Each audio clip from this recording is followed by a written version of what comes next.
खबर छत्तीसगढ़ से है। 18 जिला पंचायतों में अध्यक्ष और उपाध्यक्ष का चुनाव संपन्न हो चुका है। सभी 18 जिला पंचायतों में अध्यक्ष और उपाध्यक्ष बीजेपी के बने हैं।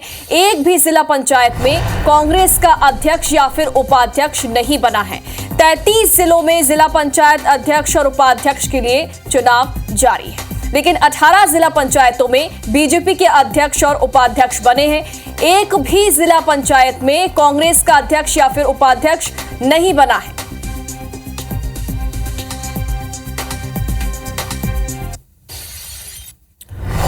एक और बड़ी खबर आप तक पहुंचा दें। 146 जनपद पंचायत में अध्यक्ष और उपाध्यक्ष का चुनाव जारी है। 108 जनपद पंचायतों में अध्यक्ष और उपाध्यक्ष का चुनाव संपन्न हो चुका है। 98 जनपद पंचायत में बीजेपी के अध्यक्ष बनाए गए हैं, तो वहीं 100 जनपद पंचायत में बीजेपी के उपाध्यक्ष बनाए गए हैं। 8 जनपद में कांग्रेस के अध्यक्ष और 7 में उपाध्यक्ष बनाए गए।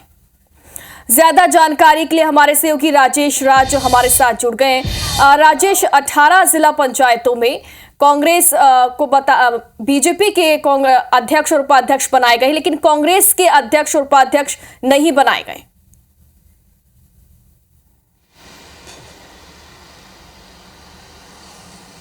जी बिल्कुल, देखिए अगर पूरे आंकड़ों को देखें तो बीजेपी बहुत उत्साहित है।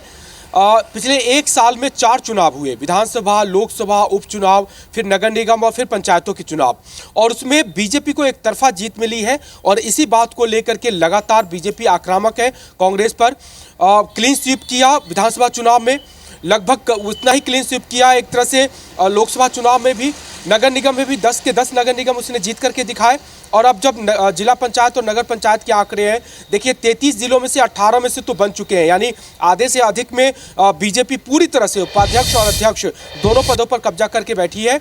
दूसरे जो बाकी है वहां पर निर्वाचन की प्रक्रिया जारी है। जनपदों में भी जो 108 में हुए हैं उसमें भी अधिकांश पे अभी बीजेपी का ही कब्जा है। महज 8 से 9 जगहों पर अध्यक्ष और उपाध्यक्ष के लिए कांग्रेस अपना उम्मीदवार को अपना बना सकी है। तो इस लिहाज से कहेंगे कि बड़ा सेटबैक है। बीजेपी ने इसी आंकड़ों को लेकर के कल एक ट्वीट किया कि 56% वोट शेयर यानी वोट प्रतिशत बीजेपी के पास पहुंच चुका है, और ये एक तरह से तंज भी कसा। लेकिन इन आंकड़ों के अगेंस्ट में जब कांग्रेस की जिम्मेदारी आती है तो उसका बयान इस तरह से आता है कि कई जगहों पर सरकार ने अपने सरकारी तंत्र का इस्तेमाल किया, और जहां पर बहुमत है कांग्रेस की वहां पर चुनाव नहीं कराए जा रहे हैं। कल भी विधानसभा में कांग्रेस के सदस्यों ने वॉकआउट किया सदन से कि कई जगहों पर, खास करके डोंडी लोहारा या फिर चारामा, इन जगहों पर जहां पर कांग्रेस के सदस्यों की बहुमत है वहां पर जनपद पंचायत में कांग्रेस के अध्यक्ष उपाध्यक्ष बन सकते हैं, वहां चुनाव नहीं कराया जा रहा है। दुर्ग जिला में भी कुछ इसी तरह का आरोप लगाया है, हालांकि बीजेपी ने उसको नकारा है और कहा है कि अपनी हार का ठीकरा बीजेपी पे फोड़ रही है। लेकिन आरोप प्रत्यारोप के अलग बीजेपी को जबरदस्त बढ़त मिली है, और अब तक के छत्तीसगढ़ की राजनीति में सर्वाधिक सीट, न सिर्फ सर्वाधिक सीट बल्कि सर्वाधिक वोट प्रतिशत भी या फिर आंकड़ा हासिल करके बिल्कुल राजेश, यानी कि अध्यक्ष और उपाध्यक्ष पद के चुनाव में भी बीजेपी का दबदबा कायम रहा है। बहुत बहुत शुक्रिया आपका तमाम जानकारी के लिए।